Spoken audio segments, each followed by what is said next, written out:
So today we're going to be reacting to a video. The video is called Millennials and Gen Zs are poorer than ever. And in parentheses, here's why. So if you guys want to check out the entirety of the video, we're going to only be choosing a couple parts.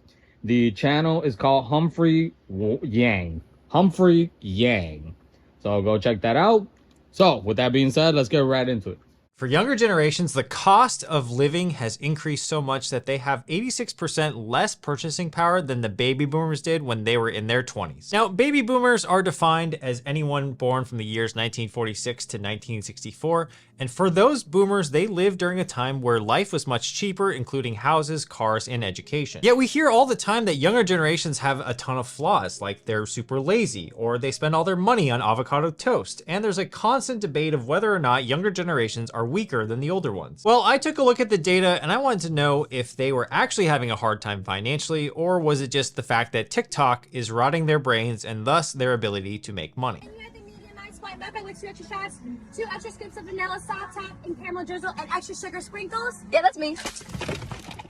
Let's talk about the elephant in the room, or in fact, the country, and that is home prices. Now in 2022, when the average millennial turned 33 years old, the median home price in the United States was $433,100. Median household income was around $70,000 in 2022.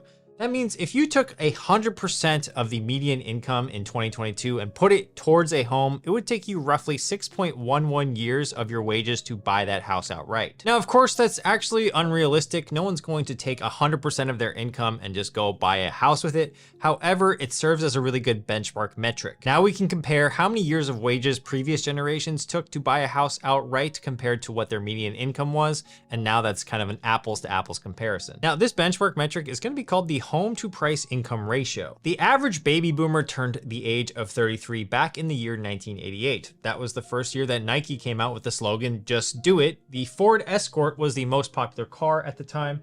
And Back to the Future 2, one of my favorite movies of all time, was still being filmed. The median home price back in 1988 was $110,000, and the median income of a boomer was just about $27,000. That means that their home to price income ratio was around 4. It would take 4 years of their median income in order to buy the median home at the time. In fact, some high earners back in the day were able to pay off their houses just with 1 or 2 years of wages. Now, historically, an average house in the US costs around 5 times the yearly household income. During the housing bubble of 2006 to 2008, it ballooned to a ratio of 7, as we can see here. But what's more startling now is that the home to price income ratio these days is well past that of the housing bubble levels. Now, if you thought a ratio of 7 was bad, let's actually look at the average house price to average income ratio in the United Kingdom. Our friends or lads or mates across the pond in the UK have been seeing ratios consistently over 7 for the past 10 years, and lately it's been over 9. So if you're British and watching this video, I'm sorry, you're kind of more screwed than the average US citizen is, but at least you have some tea. I'm drinking some tea right now, and hopefully that kind of gives you some solace. Now, what's even more interesting is if we plot home price against the median household income. So this is a graph of median annual household income plotted against the Case-Shiller Home Price Index. That's the index that seeks to measure the price level of existing single-family homes. So we're comparing a percentage change between the two. You can see that the general trend here is that the household income in black is above the home price index in red from the years of 1955 all the way to about 2005-ish. The black line being above the red line is a good thing. It means home prices are at least somewhat manageable. When the housing market started to bubble up pre-2008, we can see that the red line crossed over and it subsequently went back down in 2010 when houses were cheaper after the crash. But these days, home prices have shot way above the median household income again, and that's definitely not good for the younger generation. The UK, by the way, even worse. I think oftentimes we see the news going on in America and we think it's already been pretty bad, but if we just look at our English potatoes over there, we can see that they've been dealing with this for quite some time already. So if you thought that was bad, here's another graph of inflation versus the home prices from 1970 to 2023. You can see that the change in consumer price index here has been steadily going up linearly over time in the bottom darker blue line. And while home prices have been outpacing inflation since 1970, in the past decade, you can just see this vertical increase and it's basically ballooning ballooning like crazy. So this article, which actually pulls data from the Bureau of Labor Statistics in the United States, states that, quote, spending $100,000 on a home in 1990 would equate to spending about $377,000 on a home today. For everyday living costs though, $100,000 back in 1990 on goods and services would require $231,000 to get the same amount of goods today. I just want to say that I It's a know lot of numbers. Yeah, Yes. it was a lot of numbers, and to see it like put out, it was really startling, honestly. I think like these boomers, right? They don't like, cause to them it's like, if I don't see it, right, then it doesn't exist to me, or if it doesn't affect me, then like, oh, it's not real, right? And a lot of them have already made their money. Like, they're not working anymore. They don't have to experience, well, hopefully, if they've been good about saving their money, they don't have to work anymore. But in this modern generation, hell, some people have to have 2 to 3 jobs just to pay rent by itself. I guess they're, I don't know. I was gonna make it like a counter argument, but then I countered my own argument in my mind, because I was gonna say, like, it kind of seems like the older generations also knew how to invest and save their money, but at the same time, like what you're saying, if things are costing way more now, what money are you gonna be saving if that's the same money that you're gonna have to use? Here's another thing too. It's like a lot of the major brands, right? Like clothes, food, stuff like that, all started like in the like 1960 to 1990, right? So let's say like some people invested in those brands, right? Back then. And it's like, now you can't invest in that. Like, the hell? Good luck. Buy stock. You like, could, but you you, definitely ain't like- gonna get the same It would payout. be a course. lot of money, right? Of course, that you of need to course. invest. Of course. Oh yeah. And it's like, how can we even do that when, like, Because you never know Yeah. what it's gonna do in the future. yeah, and it's like, I know now AI is the big thing, and some crypto is still around and stuff like that. So who knows? Like, do you guys think that people from our generation will be saying the same thing about the next 3 generations? I feel if things better economically, let's say like in the future, like, you know, inflation goes down and everything, and it's a little bit more affordable for the younger generations in the future to, you know, be able to buy a home. Maybe for us that we grew up in this time, we'll be like, well, you know, it's easier for them because back in our day, it's the same comparison that the boomers did with us, like our generation, but also from a different perspective. Because whereas they're saying, you know, it was easier for us in our day, why are you guys are too lazy or whatever? Where in our case, it's like, it's harder for us, it's easier for you guys. So there's kind of that excuse, like why it's easier for you guys in the future, hopefully, to buy a house than it was and it is, like, at least for the time being right now, for a lot of us that are either trying to find jobs, working, you know, 9 to 5 jobs, working multiple jobs, and not making enough, especially with the prices and, you know, with groceries, with rent, with everything, and trying to balance all of that out. Because I think we also got to take into consideration, and it's weird because I remember, you know, I was talking it with Jesus, where it's just the generation before, the needs and all of that they had in their time and all of that was then. But as time evolved, and of course we have, those needs drastically changed, Yeah. like a Can you whole give lot. some examples? Hmm? Can you give some examples? Well, one, like, definitely for sure. Back in, like, you know, the day of, like, I can think, definitely use my mom here. Definitely back in her day, there was this stress of, you know, planning for the future as much as possible, and this and that. I think sometimes that's the reason why I get a little bit of pressure to do some stuff, and I'm only 30. But it was definitely, like, you know, trying to plan for the future and all of that. Try to lock down, you know, on the education system, where she's like, you know, going to college is the only way. That way you can get, you know, the best type of job, and then you can lock down a good house. That was the advice she told us, because that was what worked back in her day.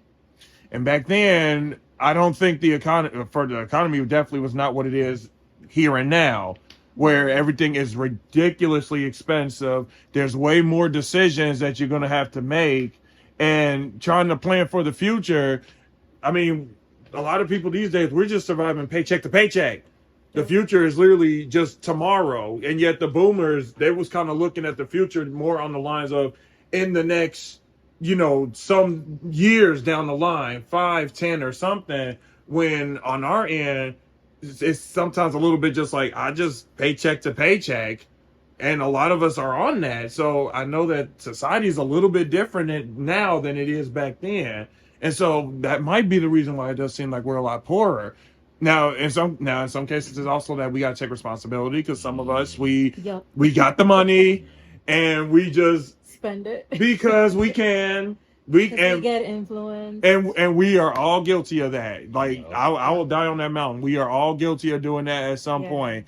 And that's fair. That also puts us behind. Yeah, I agree. Especially with all these like media pages, programs, whatnot. Like it's easier to be an influencer. Yep, that's the new career. Yeah, there's like a lot of things that we come across that we want, and we go for it, and we buy it. Yep. And then we're broke. Yep. So, I myself fall in that category, unfortunately. I'm with you. So yeah, it's hard.